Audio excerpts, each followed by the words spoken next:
Chacun de nous est né d'un père et d'une mère. Même si vous ne connaissez pas vos parents, vous êtes forcément né d'un père et d'une mère. Ça signifie que dans vos veines coule le sang de votre père et de votre mère. Et dans vos cellules, nous retrouvons les gènes de votre père et de votre mère. Maintenant, allons à un niveau plus élevé et prenons vos parents. Votre père, par exemple, lui aussi dans ses veines coule le sang de son père et de sa mère. Et dans ses cellules, nous retrouvons les gènes de son père et de sa mère.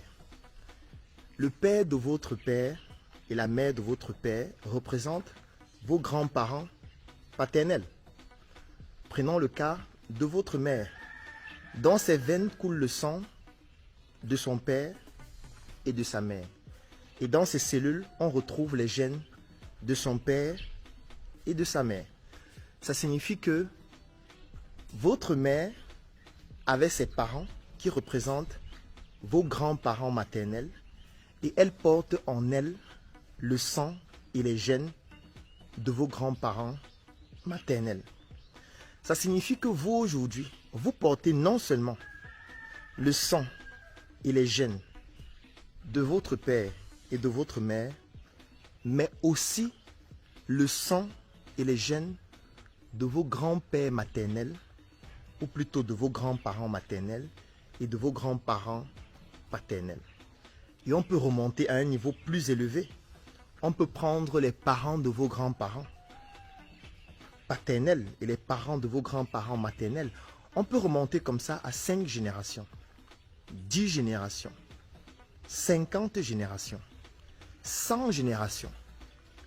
Et on peut faire la même expérience et on va se rendre compte qu'en réalité, aujourd'hui, nous portons les gènes et nous avons dans notre sang le sang de nos ancêtres sur 10, 20, 30, 50, 100 générations et bien plus même encore.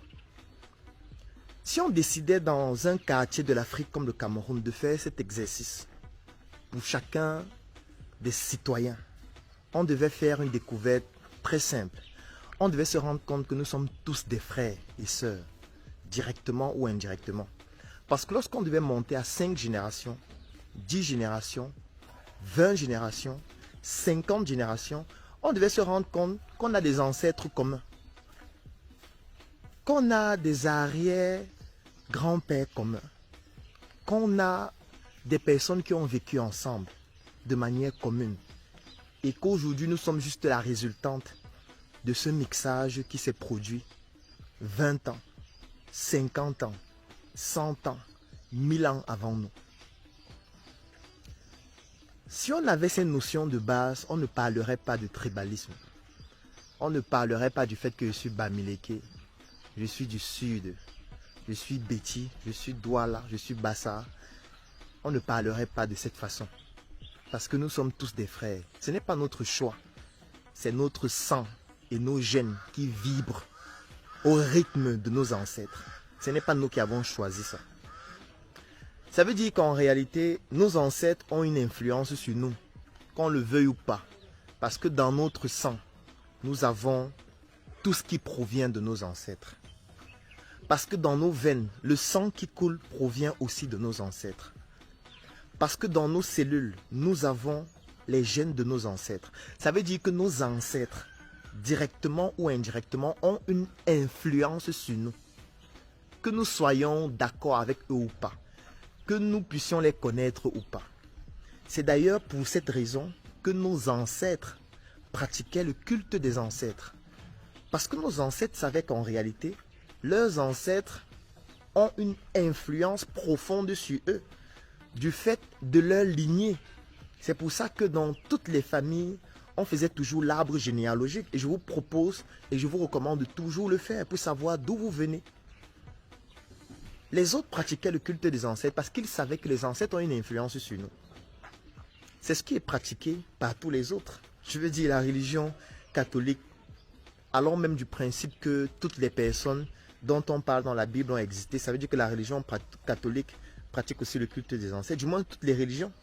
Parce que ces religions font un culte aux personnes qui étaient là avant et dont ils estiment que le sang de ces personnes coule dans leurs veines. Si on prend ou si on part du principe que toutes ces personnes ont réellement existé. Mais chez nous, ce n'est même pas un principe. Chez nous, c'est un fait. Parce que moi, chez moi, j'ai la photo de mon arrière-grand-père. J'ai la photo de ma mère qui est décédée, avec qui j'ai grandi, j'ai vécu. Je connais mes ancêtres. Pourquoi? Parce que je vais au village. Parce que je rencontre une case dans laquelle il y a le crâne de mes ancêtres. Parce que ce sont des faits. Ce n'est pas une histoire que quelqu'un a écrite dans un livre qui s'appelle la Bible. Et il a dit qu'en telle année, il y a telle personne qui était là, il faisait les miracles. Non, non, non, non, non. Ce n'est pas une question des miracles. C'est une question du fait que c'est un fait. Parce qu'ils ont été là. Nous avons la preuve de leur existence parce que nous avons des faits qui le démontrent. Ça veut dire que nos ancêtres vibrent en nous. Nos ancêtres vibrent en nous. Nous n'avons pas le choix. Nous avons le devoir d'être en harmonie avec nos ancêtres. Sinon, nous allons subir ce que ceux qui ne respectent pas leurs ancêtres ont subi. Parce que c'est ça qui va se produire. Vous ne pouvez pas ignorer vos ancêtres.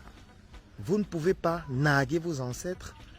Vous ne pouvez pas mépriser ceux sans qui vous ne seriez pas là. Et penser que naturellement, vous allez vous en sortir. Naturellement, vous allez réussir dans votre vie en négligeant les personnes sans lesquelles vous ne seriez pas là aujourd'hui. Ça veut dire que vous êtes quelqu'un d'ingrat. Vous êtes ingrat vis-à-vis de vos ancêtres. Vous êtes ingrat vis-à-vis des personnes sans qui vous ne seriez pas là aujourd'hui. Certains me diront, je n'ai pas choisi d'être là. Effectivement, tu n'as pas choisi. C'est la raison pour laquelle tu ne dois pas choisir de mépriser ceux grâce à qui tu es là. Tu n'as pas choisi, mais tu es là. Donc tu as le devoir de respecter ceux qui ont permis à ce que tu sois là.